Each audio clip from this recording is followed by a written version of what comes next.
nga ba ang dapat magpa-verify ng contract? Saan ka magpapaverify ng contract? Mas maganda get in touch kayo sa email address ng embassy kasi sila lahat ang magbibigay ng information. Bago Kay Ate Tess na lang. makapag-tax refund may binibigay yung company. Saan po pwede kumuha ng OEC pag magbabakasyon sa Pinas? Sa pagpirma ng kontrata, basta yun nga sabi ni Joe, maintindihin niyo mabuti. Kung gusto mo talaga mag-aral ng language, yung best Makipag-usap ka. practice, may pag-usap ka. Disclaimer. Content on Diary of an OFW and Ordu Media is for informational and storytelling purposes only. It reflects personal experiences and opinions, not professional advice. Viewers should verify details independently and seek qualified guidance for their own situations.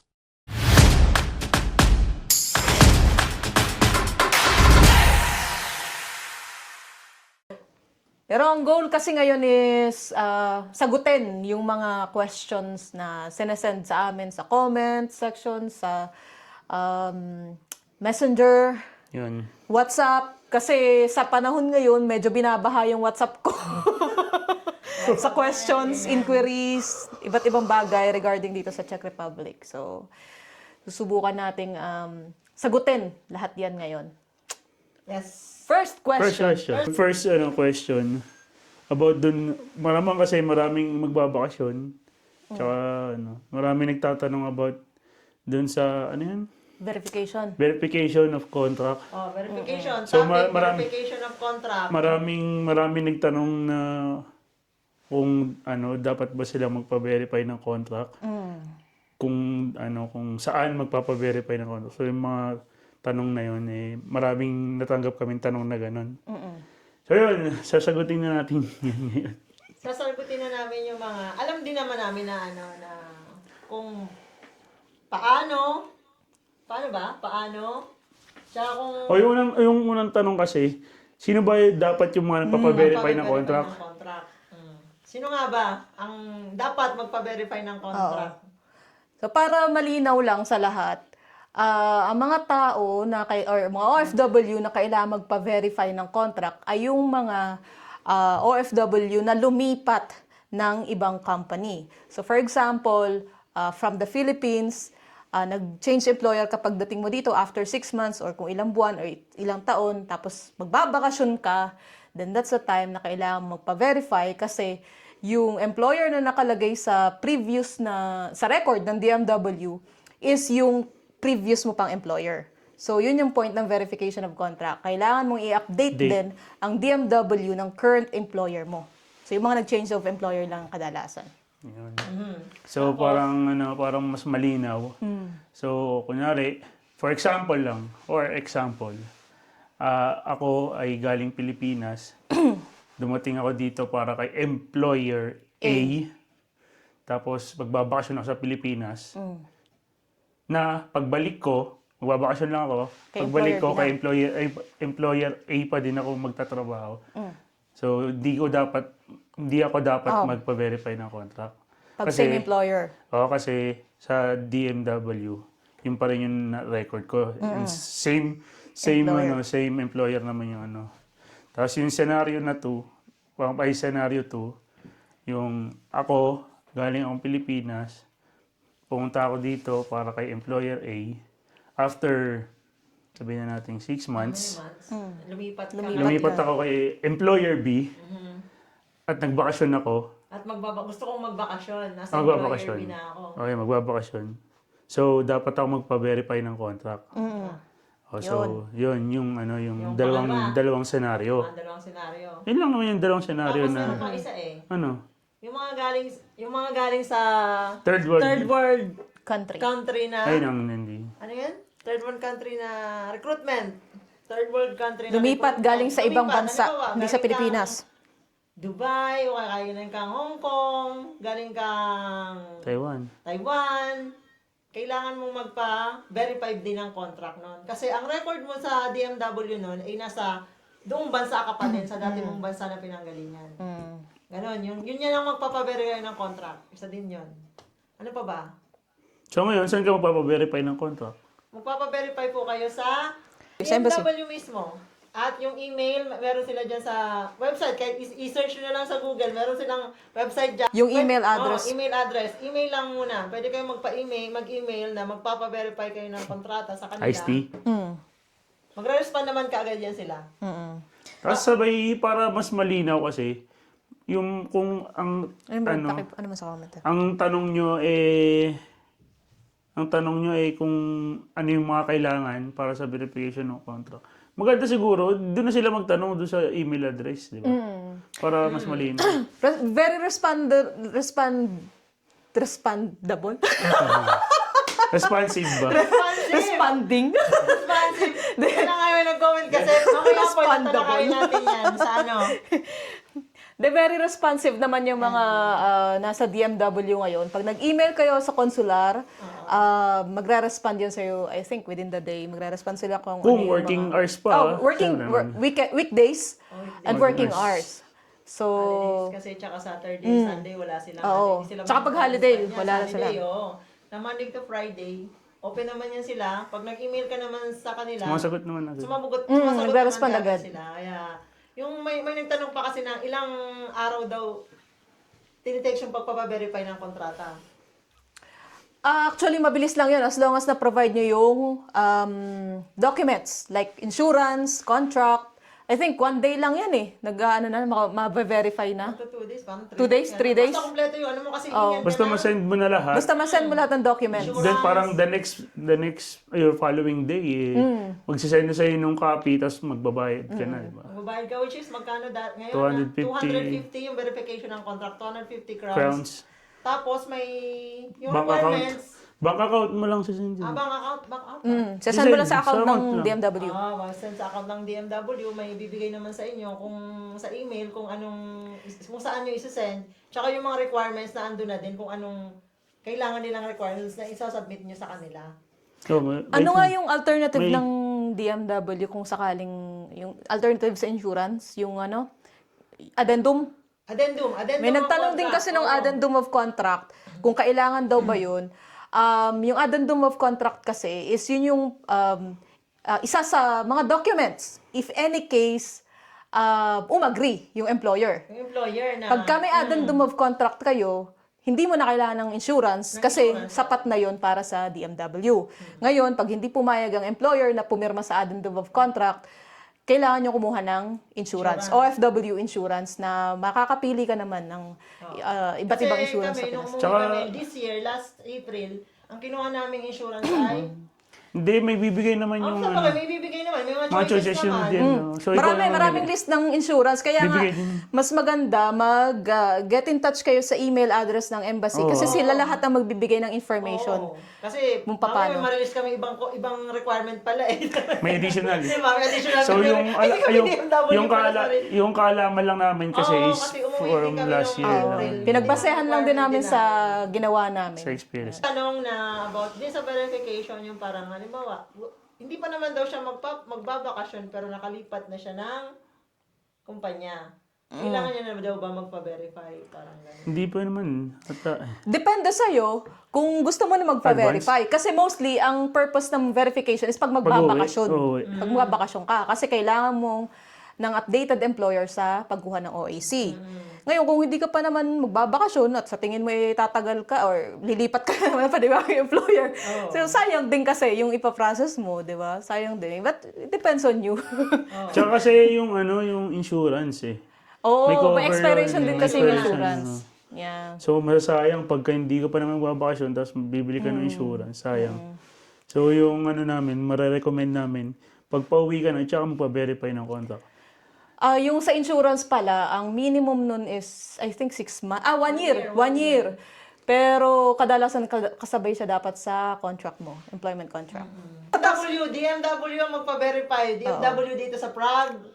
For Czech Republic lang po to. Pero yung mga nagko-comment po na galing ibang bansa, Slovakia, Poland, ay wala pa kami. May sariling konsular po sila.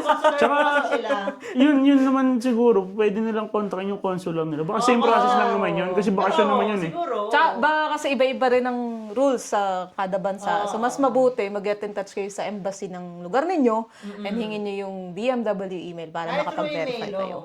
Para, ganun lang naman ang transaction kalimitan eh. Kasi yung iba, walang embassy daw eh. Tax refund. Tax refund! Oo, kasi Hashtag filing tax na. refund. Magpa-filing na Oo, ngayong kasi January. season na yun season. Season January, for February, hanggang April.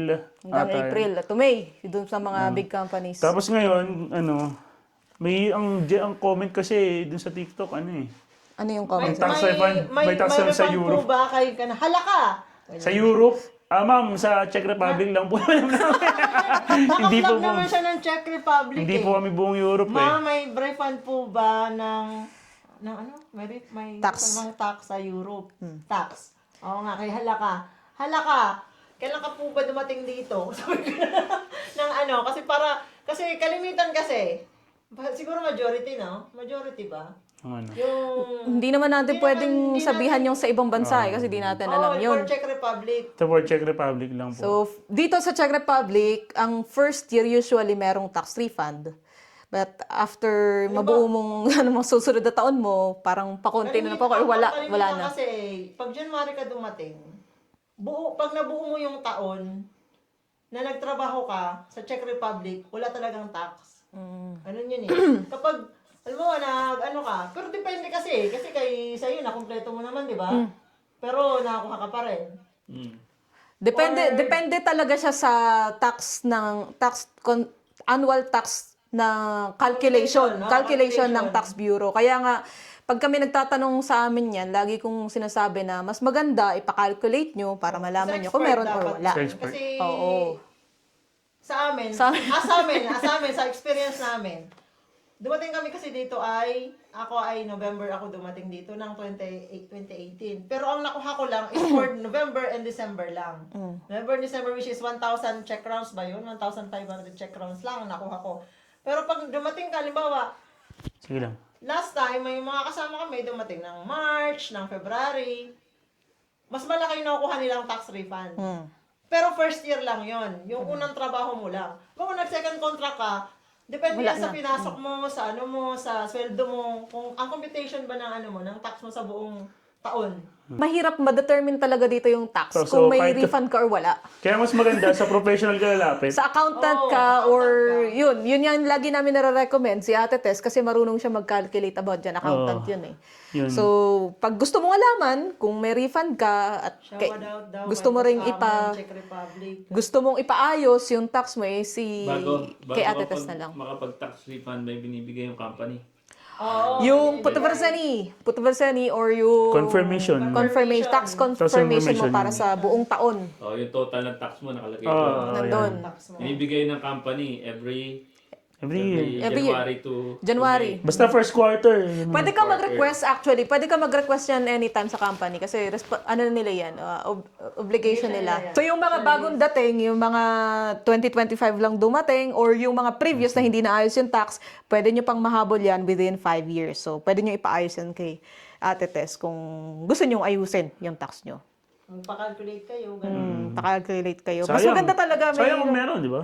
Oo. Hindi rin biro yun Minsan, gano'n ba unang tax mo nun? Mababa lang sa amin Plus yun. lang kasi November na November na kami dumating. Okay, napakata ako nung unang taon ko. Saan po pwede kumuha ng OEC pag magbabakasyon sa Pinas? Sir, Sa Pinas. Sa DM, Pagka same Employer. employer, so hindi mo kailangan ng verification ng e-services na. contract. Online lang po yun, yung OEC. E-services, pwede mo nang gawin yan dito. i-print. Bago ka umuwi, pwede mo nang Bago- gawin yun. Pwede mong i-print yun. 90 days naman yun valid, di ba? Oo, 90 days. parang 90 days ata. Pwede. Or ipa-print yun. Pero kung kailangan pa ipa-verify, no choice ka. Kailangan mong Pumunta gawin yan sa Tapos pumunta ka sa DMW mismo. mismo. Maghanap ka nung malapit sa inyo na DMW na satellite office. Masa-search mo rin sa internet yun. Marami na siya, marami Sa mga siya. malls eh. Oo, meron siya sa mga mall. Satellite office sa Search mo na lang yung mga satellite office na malapit sa bahay nyo. What if daw sa job order nila na pinamahan sa Pinas is may free return ticket sa Pinas. Tapos ngayon, after contract, nung nag-sign daw sila dito sa company, sa check, nawala na. So ano ba daw yun? Normal or may negligence na nangyari? So, based po sa sa experience namin, Experience lang po namin to, pero dalawa po kasi yung ganyan talaga yung nangyari. hindi, kumbaga yung pinipirmahan sa Pilipinas, pagdating mo dito, may panibago kang pipirmahan. So parang ang nangyayari, yung pinipirmahan sa Pilipinas, siya lang ata yung pinapasa sa embassy. Tapos pagdating dito, yun na yung pinapasa sa ministry. Regulation na dito ang gumagana. So, yun na yung mismong parang pinaka, formal na contract na is yung pinirmahan mo dito. So, hindi namin masabi kung may negligence ba na nangyari or parang sistema na yun. Kasi lang yun eh, yung ticket kasi, yung mga ganyan, perks lang kasi yan ng kumpanya. Discretion ng company. Oo, lang yan, depende bibigay sa lang company sa'yo kung bibigay bibigay. sa'yo kung kulitin mo sila. Iba Kulitin naman. mo. Hindi, Yung, ang ano Ano yan, kulitin? ang pwede nyong gawin, mag-consult kayo sa DMW kung gusto niyo talagang makuha yung sa Pinirmahan ticket. kaming ganito eh. Pwede Oo, nyo i-consult oo, yan sila. na pag nung nasa Pilipinas, ganito yung kontratang Kontrata. pinirmahan ninyo, Oo. pero hindi nangyari. And then yung DMW ang either magko-communicate or kung napatunayan talaga na tama yung para malaman, para malaman kung saan, Kasi minsan kasi panig. nagpapalit ng management. Parang Yun, isa pa yun. Isa pa yun yung reason. reason. Nagpalit ng HR, Palit ng boss. ganyan. So nagbabago-bago yung rules nila dito sa company. Iba naman siya sabi, verbal lang na Oo, libreng pero ticket. may pinirmahan eh. Pero Pero sa kanya, yung case niya, may pinirmahan. pinirmahan. Sa Pinas. Yun Pagdating nga eh. dito, sa company mismo, kasi yung pinirmahan sa Pilipinas, mamaya yung agency lang kasi yung gumawa nun eh. So hindi natin alam, di ba? So, parang sa amin kasi, sa experience namin, sa amin Nangyari na naman, rin kasi yan sa amin. dun sa parang first, namin, pupunta dito, first time na pumunta dito. So, sinabi naman na Hindi, tsaka pwede naman silang... ayun, sabi niya, so may nangyayari din na gano'n. Oo, sa amin nangyari naman gano'n. nangyari sa amin yan. Yung unang taon lang, tapos nawala na. Libre ang ticket, every contract. Yung iba naman, tapos ano. tapos yung iba nga nangyayari, sabi every year. Oh. Pagdating dito, nangyayari, ayun pala, every 2 years yung pagkatapos ng contract mo. Hindi pala every year, every contract. Every every contract. finish ng contract. So, yun nga, yung kailangan yung linawin bago kayo Yan. umalis no, sa Thanks agency. daw, Kaya sabi. pag nandito na kayo, pag meron talagang pirmahan pa na gano'n, consult lang ng DMW para... Oh, yun yung pinaka-best na way Oo. Kasi, para sa kanila kayo email, magtanong sa kanila kung max overtime daw sa check. max overtime. By law, 40... By law. 40 hours. 40 hours per month. Per week? Ay, Per month? Per month, 40 hours. Maximum. Pero, depende yan sa kumpanya nyo. Diba? By law yun, Hindi 40 masusunod hours. yun. Meron kasing hindi na maiwasan ng company na magpa-OT gawa na sa trabaho. Pero by law talaga, it's 40 hours per month. So, siyempre, 40 hours per month? Without OT. 40 hours yun, yung Yung working hours. Working hours. Working hours yung... Per week. Per week? Yung max overtime by law, hindi ko sure kung ilan. 40 hours. Kala ko 40 hours lang din 40 kasi. hours kasi 5 every Saturday. Parang one day lang per week. One day, 8 hours. 8 hours one day per every week. Saturday, one day. Okay. Kasi ang kalimitan talagang schedule ng mga lokal dito ay Monday to Friday, tapos yung Saturday ay overtime. Pagkakailangan ng Oo. trabaho. Pero 8 hours lang yung trabaho talaga. Pero yung iba kasing company, may tinatawag silang yung long Compress. week at short week. Compress schedule. Yung trabaho ay 11 to 12 hours ba? Oh. 11 to 12 hours, long week. Short lang, week. long week, yun, nasa 5 days lang yung 5 days bang pasok. Pero yung excess hours mo ng yung 3 to 4 hours mo na excess doon sa kung compress schedule ka, yung 3 to 4 hours, hindi yun counted as overtime, regular time mo yun, regular day mo yun. Kasi ang mangyayari, pag Parang yung lang, hinati para lang. hindi ka maging 5 days na pasok sa isang linggo, magkakaroon ka lang 2 to 3 days na pasok per week. So, yung araw na naka-rest day ka, ibabawiin yun sa 3 to 4 hours per day na napasok Pero mo. which is in 1 month, ang minimum lang naman talaga na dito ay basta maka 156 hours ka. 60. 150 to 100, 156 to 160. Mga ganun. Kasi depende sa araw yan kung ilang Tapos, araw sa isang buwan. Eh. Maximum OT, wala. Parang wala naman. Depende. Pero kasi ngayon, ang dami kasi nagtatanong. Kasi Sabi- yung iba, ang dami ng May under agency dito. sumagot siya yung nagtanong si Cyrus. May napagsabi daw sa kanila na max 400 hours per year. Huh? Per year? Oo. So Per year, 400 hours per year. Kung na-accumulated na. I-divide mo nga, Brad, sa per hour. 12, di 40 nga. 40. Oh, Diba? tama. 40. Divide by 12, 40. Less. May na ako sa mate. More or less. Yung 400 by 10 months, oo, 40. oo. 10 months, 40. 35 hours halos, mga ganun, 37. Pero Per bylo year lang naman yun, bylo. Ano naman yan eh, per year naman So, yan. Per year depende naman pa rin yung sa sabi. Kasi, alam mo naman yung bureaucracy. Maraming nagagawa ng paraan yan. So, parang kahit mag-excess ka doon, hindi naman malaking kaso sa'yo yan. Bayad naman yun. Pero Bayad sa naman ngayon yun. kasi, meron na ngayon na, yung mga agency dito, parang gano'n. Pwede mo Parang lapitan. agency to agency. Yung parang, di ba kasi tayo, direct tayo sa kumpanya.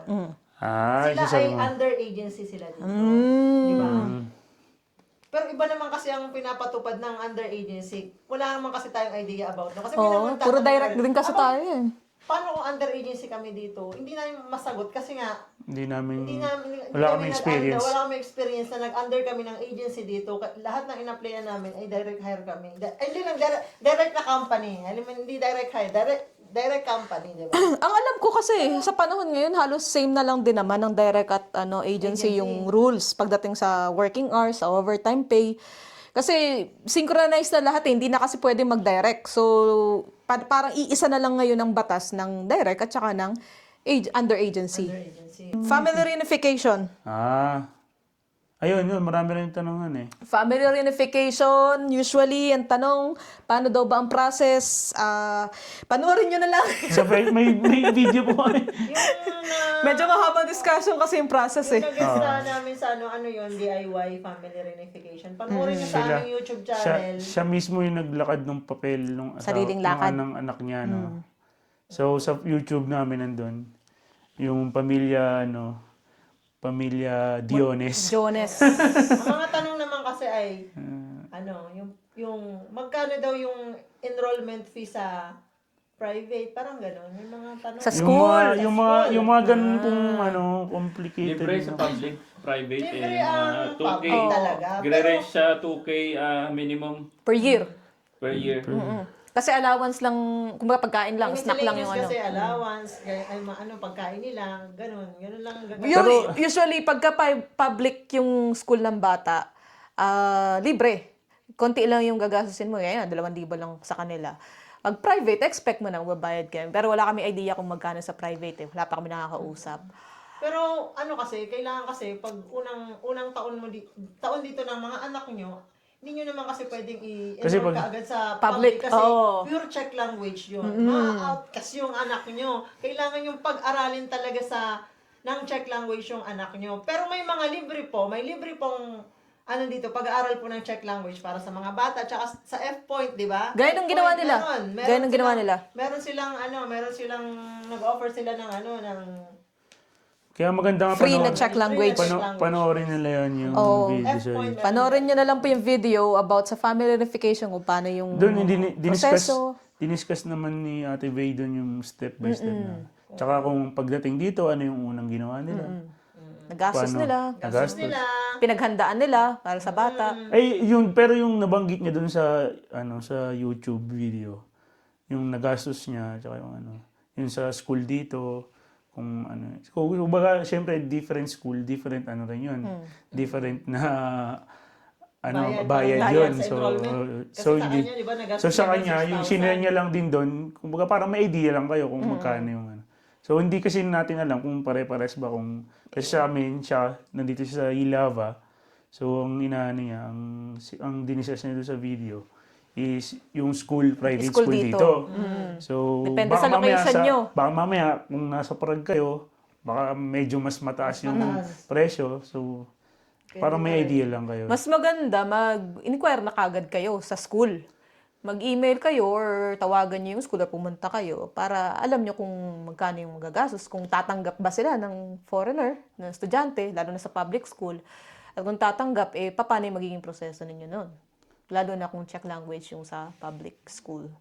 Tsaka kaya yun, yung tawag yan, yung dun sa, yung mga question yun about magkano yung ginastos, ano yung process, dun, para mas malinaw, dun sa YouTube nyo na lang panoorin. Medyo mahabang discussion. Mahaba kasi. Tsaka medyo limot na rin namin yung ibang proseso. So, kasi wala pa naman sa amin nagpa-family reunification, kaya dun sa interview namin dun sa pamilya. So, parang din kami, ganun pala yung proseso, di ba? So parang kami na ano rin. Tapos kung gusto mo ano, yun, habang pinapanood mo, sulat mo na yung proseso, mas madali, di ba? Hindi yung message mo kami, tapos sabay, di naman namin masasagot completely yun. Kasi yung iba, nagre-rely lang sila sa short clips or sa reels. So hindi nila alam or hindi sila aware na may whole video pala yon, na clip lang yun Sa YouTube, follow nyo kami sa YouTube. So, Once i-terminate ni employer si employee, then yung TRC niya is pa-expired na, like per sample, next month expired na. Okay pa ba yun kung sakali mag-apply pa siya? Oo, meron. Basta mahabol mo yung ano, bago ka mag-expire yung... Ilan yung grace period? Meron tayong grace period na 90 days. Hindi, pa-expire yung card eh. Expire nga. Terminate siya 1 month na Pa-expire yung card. Pa-expired yung card. Habulin mo yun. Oo, bago nga. Or may naman yun, di ba? 30 days na grace 30 period days after na grace expiration. period pala ang expired. So, iba kasi Kailangan yung mong makakuha agad ng employer within 30 days para ma-file mo ng change of employer. Kailangan mo talaga. So, Mabilisan. kung ma-terminate ka before... Kahit ano pwede na yung basta maka-change yung employer. Tsaka kung kaya mong ayusin yan, mas maganda. Mas makita ang opportunity, grab mo. Walang translation ng English. Yung Kontrata. Hinihingan daw sila ng English na translation. sa Pinas. Sa embassy, sa DMW. Kailangan po kasi talaga yun. Oo, kasi yung sa amin, yung contract kasi namin, two sides copies, eh. so, Isang check, isang English. Which is dapat yun naman Baka talaga. baka Yun pwede naman nyo talaga kausapin yung employer nyo na lang. Tsaka diba sa PIDOS, sinasabi na wag kang pipirma nang walang English yung kontrata mo kung hindi mo naiintindihan. Pero minsan kasi hindi. Pero yung mga sobrang ikli lang na document, yun naman, kunyari, for example, yung sa akin, dati may deduction lang. Sa bahay. Deduction. Di ba? Sa bahay. Yung deduction, yung bayad sa bahay. Naka-check lang, hindi naka-English. Kasi one page lang naman yun. Pwede mo nang i-Google Translate na lang yun. Pero pagka Bago usapang pirmahan. kontrata, Pag-usapang dapat kontrata, may English yan. English yun. Ipapile nyo kasi yan eh. Tapos sa pagpirma ng kontrata, basta yun nga sabi ni Ju, maintindihin niyo mabuti. Kung ano nakalagay, tsaka pinakamahalaga yung date. Kasi minsan sa experience ko, nadali ako sa date eh. Sabi, magbabayad daw ako ngayong buwan from this month, ang sabi nila, ng upa. Ako magbabayad ng buong upa. Which is, nakalagay pala dun sa kontrata na date, is simula pala nung dumating ako. Sabihin, ang pinirmahan ko is magbabayad ako ng upa. Simula pagdating ko. Which is, hindi naman ikaw nagbayad. Akala mo Hindi, ang usapan namin ay hati. Tapos sinabi lang nila verbally na mula ngayon, ikaw na magbabayad ng upa. Pirma ka na dito. So, pipirma ka na. Siyempre, sabi nila eh. Pero ang nakalagay pala sa kontrata, ay simula pala dumating ka. So, pinagbabayad ako ng nasa... Ano yun? May English na nakalagay or hindi? Meron. Kasi yung date lang yun. Kasi yung date lang. Yung date. Date lang. So, pinagbabayad ako ng 40K. Kasi Na pwede, nakasang taon na hulug-hulugan ko eh. daw. Isang taon na eh. Sabi ko, bakit naman ako magbabayad ng 40K? Wala naman akong pinirma ng kontrata ng ganyan.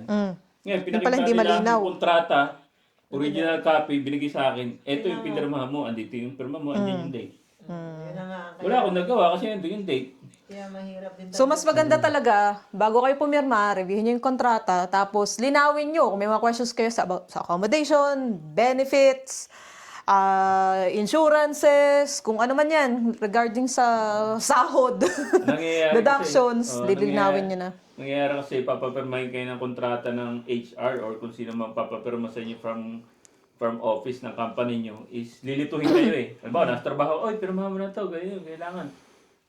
Di ba? Ganun ginagawa sa atin. Kaya reviewin nyo, pinaka-importante, basahin nyo muna. Basahin nyo bago muna, kayo bigyan nyo pumirma. ng time, huwag kayong magmamadaling pirmahan kung ano man ang pinapapirmahan sa inyo. Kung gusto mo talaga mag-aaral ng language, yung best Makipag-usap ka. practice, may pag-usap ka. Makipag-usap ka. Kasi kami, yung Pilitin mo. experience namin, nag-aral kami ng A0, A1, pero hindi rin namin nagamit. Kasi usually, English speaker yung katrabaho Oo, namin. lahat katrabaho namin dati, puro Pilipino. Oo. Yung mga lokal, nag-i-English. Pero Pero nung napadpad kami sa kumpanya, Yeah. Dito, lumipat tayo dito. Choice ka talaga, dumudugo na yung ulo mo kung paano mo intindihin sila. Matututo ka talaga. Doon kami napilitang mag-aral talaga. Di, tsaka matatrain ka talaga. Matatrain ka. Wala kang choice eh. Wala kang choice. Kasi, tsaka sila, tsaka parang, although biro lang naman sa kanila yun, na parang, oh, nandito ako sa check, mag-check ka. So yun. Parang, ayun yung best way. Practice mo yung Practice conversation. Pero marami na rin ngayon sa YouTube na napapanood na kahit yung mga basic lang. Oh. Basic na I-recommend ko si Authentic ka kasi nung nag-aaral ako yung self-study ako, doon ako mas parang, para sa akin, natuto ako doon. Yung Depende pagtuturo kasi niya. yun sa tao. Yun nga eh, parang sa akin. So, baka yung Kaya way nga, of learning nyo inga. iba sa akin. So, pero yun. Pero yung kung gusto nyo pinaka-practical way kasi yun. Umausap ka. Makapag-usap ka talaga eh, pinakamaganda. Watal yung check mo. Tsaka hindi lang naman yan sa trabaho eh. Kasi pag bibili ka ng sa ticket, kalabas. sa supermarket, subukan mo mag-check. As much as possible, di ba? Check yung sagot mo. Wala namang masama kung mag-aaral ka eh. Additional knowledge din naman yan. Tsaka sa sa mga before na nasa prod tayo, may mga may sinalihan ako dati eh. Ano ang pangalan nila? Ano ba yung, nakalimutan ko yung pangalan ng lalaki. Pero nag-offer siya ng ng parang every weekend. Every weekend, Mag-meet. conversation, Oo, mag-meet kayo. Tapos sabay usap-usap. Parang Coffee lang kayo. Coffee, tapos may mga activity. Bukod sa nag-usap kayo, may activity. Weekend, may coffee, may... Pero check yung nyo. Oo, check yung medium nyo. Check yung English. Kung wala kang idea sa check, mapapractice mo sa kanila. Kasi Okay din nag-English yun. sila, di ba? Sa mga socializer. Oh, yun, Maganda yun. Tapos sabay, may activity kayo siya. Bukod sa coffee, minsan yung tamang snack lang. Meron nag-offer nun, ang ginagawa niya naman, yung walking, habang nagko-conversation. Walking Di ba, with the marami dog. Hindi, may mga, kayo maglalakad. Tapos may mga park kasi, di ba? May mga trek, may mga ganun. Habang naglalakad, chika-chikahan kayo. Oo, yun, ganun. Pero, ayun nga. Kung social kang tao. Pag socializer, Pero kung socializer. introvert ka, Manood ka na lang. sa YouTube. YouTube. Tapos practicein mo na lang kada lalabas ka. Online, pwede naman. May mga free naman na sa YouTube mapapanood kasi na kahit mga simple phrases na mapapanood nyo. Iba kasi tinatranslate, Google Translate ang ginagamit nila. Ngayon, iba yung lalabas sa meaning doon. Iba talaga. Kaysa sa meaning nila. Yung sarili nilang lengguwahe. Hindi accurate kasi. Hindi accurate. So, minsan hindi rin kami nagre-rely sa Google Translate. Unless, mga pagkapagkain lang yan, pwede. Pero pag yung mismong lengguwahe, actions, may kasamang actions, medyo mahirap na. Hindi na Hindi na accurate yung Hindi, Google. yung sentence sa English, i-translate mo. Tulad Hindi siya sabi ganun din yung pagkakaiba. Tulad siya sabi nila, sutodilas do pe. Tapos ang ibig sabihin pala nun ay what the F are you doing? Hindi kami namura, ibig sabihin. Ang ginagawa. Kaya nga, yun, expression lang yung iba kasi. Hindi direct na mura sa yun. Yung iba, expression Pag lang. nakarinig ka ng do Dope. per, Sa feeling mo, minumura ka na. sa atin naman, sa Pilipinas, ganun din Minsan, Expression napapamura, expression lang din natin yun, di ba? Could you please make a video regards the warehouse worker job about duty, salary, overtime, accommodation, etc. Aha. So, yung warehouse, typical na warehouse ang trabaho. Logistics. Logistics, nagpapak ka, nag-ship out ka ng mga kayo ang nagpa-process ng ship out ng mga items. Tapos, about sa accommodations and salary, depende po yun sa offer yun ang ng duty mo. company nyo. Hindi po pare-parehas. Yun. This coming year, dagdag na, magiging 22,400 na ang minimum wage. So, hindi pwedeng bumaba dun yung magiging offer sa inyo. 22,400 minimum wage dito ngayon. So, regardless kung anong trabaho mo, dapat hindi bumaba dyan yung offer sa'yo. Starting from January 2026. Yan. Ano pa ba? Accommodation, depende sa employer. Sa employer kung Libre. or may Deduction? copy kayo or i-deduct sa Or hindi sasagutin. or kayo Subsidized. sasagot. Subsidized, di ba? Depende sa employer niyo yan kung bibigyan May kayo ng iba kasi ang offer accommodation. ng employer dito eh. Kaya, ayun. Yun, tulad sa inyo. Tulad sa Kayo, ako. ikaw nagbabayad ng bahay mo, di ba? Oo, ako nagbabayad ng bahay ko, sarili ko. Oo. Ganun yun. Lahat kami. Yan. May company naman na libre yung Oh, may company naman na libre. May company naman ang bayad lang sa accommodation ay hati. 3,000. Pero kalimitan sa full na, halimbawa, mag-isa ka sa bahay, isang kwarto at isang kusina, sarili mo lahat. Oh, may discuss pa na natin yung bahay. 10,000 crowns yun. 10 to 15,000 crowns dito po sa Depende pa rin sa city. Sa city namin. Dito sa city. Depende sa location mo. Dito sa city. Pero pag napunta kayo sa Prague, ano na yun? Mas mahal. Mas mahal. Mas mahal po. Pag malaki yung city nyo, mas mahal talaga. Yun, kaya sa mga nagtatanong about sa accommodation, malawak na discussion din kasi yun. Oo. Kasi maraming factor yung makaka-apekto doon.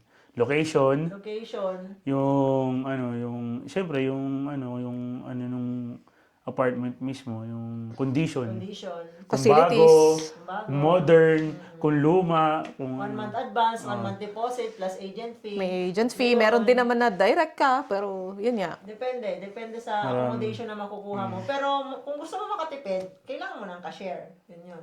Pero kasi sa Pilipinas, ang mostly na offer, yung free na accommodation. So yan, Ubitov na style. na Ubitov na. Or yung parang Hostel sa Pilipinas, Hostel ang tawag style. yan is ano ba? Hostel. Hostel. Parang hostel. Dormitory. Dormitory Dormitory, hostel ganun. / hostel. So yun yung so yung, kasi marami na rin yan na yung offer sa amin sa Pilipinas, ganito yung magiging titirahan namin, magiging accommodation namin, di ba? Expectation versus reality. Expectation versus reality. Iba yung Oo, parang may picture pa nga silang pinakita sa amin na ito yung magiging Yeah. So parang yung Pwede kasi na isang picture lang pinakita sa inyo, tapos yung pala napunta na yung bahay niya sa mga ibang- naunang batch. sa ibang Sa ibang location pala kayo, pwede kasing ganun So pero yung parang na lang babae mo na lang expectation mo. Parang yun, yung pinaka common is yung hostel, yung dormitory. Sharing. Flat sharing. Dito, bihira yung Ubitov na style, pero usually flat sharing, isang flat kayo, tapos dalawa, apat kayo maghahati-hati. Hati-hati. Parang isang bahay, Para isang makatipid, ganon. tulad dito sa city natin, di ba? Sa ibang Pilipino nandito na nakilala namin na nagtatrabaho sa ibang company, marami sa kanila ganun, flat sharing talaga. Kasi mas makakatipid ka nga na kung may makasama ka sa kuha kayo ng 1+1 na flat, tapos tag-isa kayo. Swerte ka mo yung mga bagong dating na libreng accommodation. Ang laking less nun. Oo. Laking less nun. Kaya enjoyin nyo yung free accommodation kayo. Wala kayong binabayaran ng energy, wala kayong binabayaran Kasi ng mga... sobrang taas talaga. Magastos sobrang pagka may taas bahay ng- ka. Lalo na't mag-isa ka. Ay, Diyos ko po. Hindi pa kasama doon yung pag-alis mo kasi may tendency na halimbawa may hindi magandang nangyari sa flat mo, tapos nagreklamo yung owner, tapos pinapa-repair sa'yo, isa pa yung intindihin nyo rin. Hindi rin, magbabayad ka din nun. Responsibility mo yun kasi ikaw yung nakatira. Tapos sabay yun naman kasi isa pang nagiging common na problema ng mga employer tsaka ng mismong may-ari ng mga flat na narentahan. So parang lagi nilang parang marami na rin mga nakakwentuhan natin ang lagi nila binabanggit. Nagugulat daw yung mga Sa energy. ng mga Filipino. Kasi yung offer sa Pilipinas, kung sa Pilipinas, ang offer is free accommodation. Tapos pagdating dito, syempre, lalo na kung yung dormitory type or yung Ubitov na. So maramihan yun na Filipino. Tapos hindi kasi sila sanay na malaki yung konsumo ng energy mo. Yung energy na sinasabi namin. Kasi sa Pilipinas, hindi naman energy yung terminology natin Dito yung energy, combination na yung lahat. Oo, combination na lahat Electricity, heater mo, tubig mo, lahat. Nandun na yun. Yun. Kaya parang nagugulat sila pagdating ng mga Pilipino, ang laki ng konsumo natin.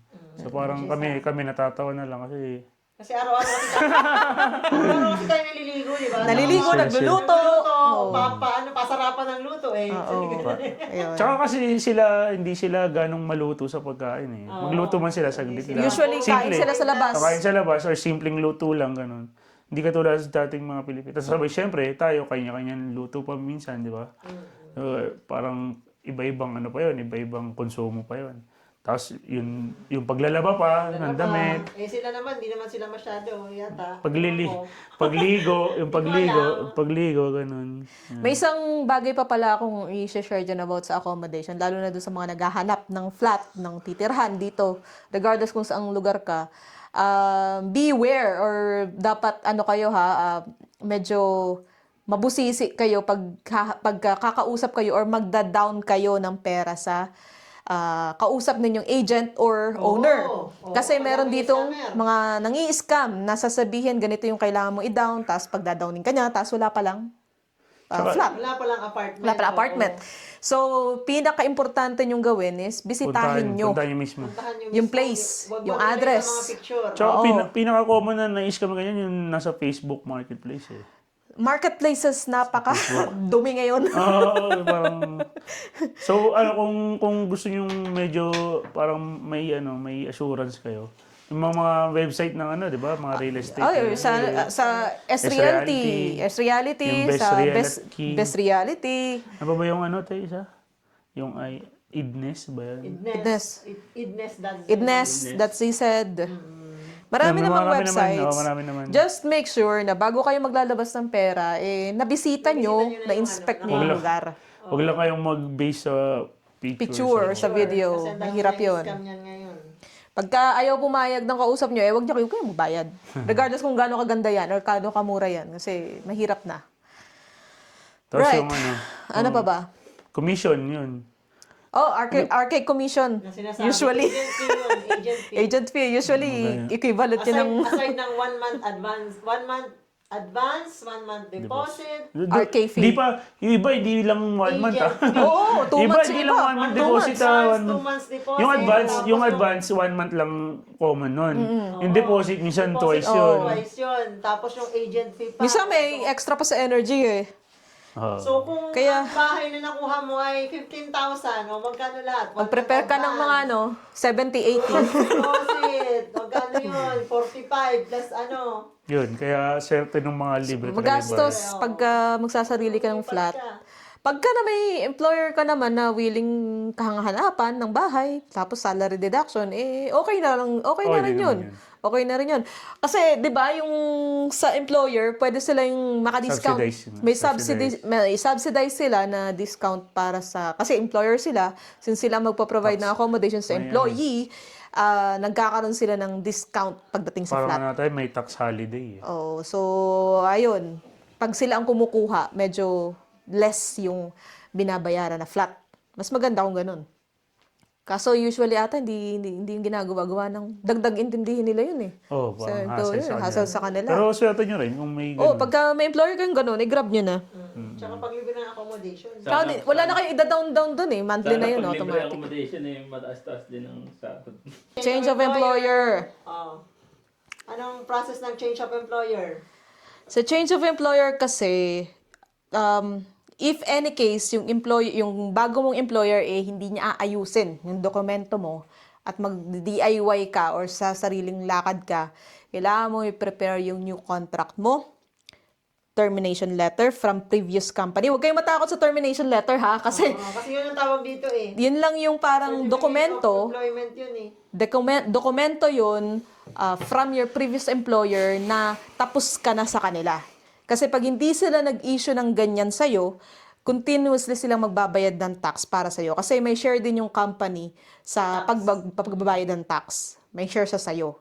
So, ganun. Para ma-stop na yung pagbabayad nila ng tax sa'yo, i-issuehan ka nila ng termination letter. So, Baka isipin nyo na terminate kayo kasi binigyan kayo ng termination paper. yun. So, contract, termination letter, at address, accommodation.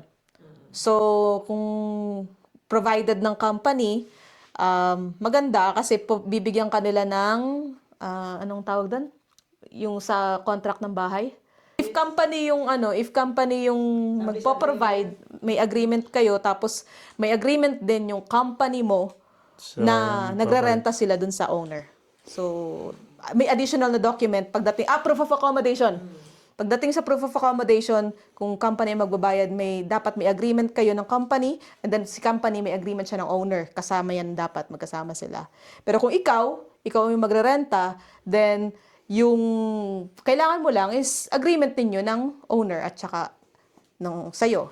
So, yun. Yun. Ano pa ba? Tapos, kailangan lahat ng documents naka-authenticate sa posta. Authenticated sa posta. Bago mo, lahat ng original copies, ipapa-authenticate mo yun sa posta. Tapos, after nun, pag na-pa-authenticate mo na, pwede mo na siyang ipasa. Yung ano niyan, yung processing time niyan is I think 1 month. 1 month lang, 1 month. Mabilis lang naman yan, 2 weeks nga lang minsan approve wala na pang yan one eh. month. Mabilis lang yan. Mag-notify naman sa iyo. Tapos meron ding nagtanong niyan dati kung pagka-approve daw ba or bago daw ba makapag-start sa employer is kailangan approve na yung change of employer. Meron yung ganun. By law kasi, By law that approved na. Kailangan by law Pero kailangan approve na, dalawang case eh, kailangan approve na or ongoing pero nag-start ka sa pinagkasunduan ninyong starting date. Oo. Ganon. Maraming salamat ulit sa panonood at yun lang. Until then, sa susunod na episode, malay nyo, masundan tong live na to. Pag-usapan na naman natin yung ano. Ano ba? Sahod? Hindi. Hanggang sa muli, once again, kami ang Diary of an OFW kung saan Ito ang kwento nyo. See you. Bye guys.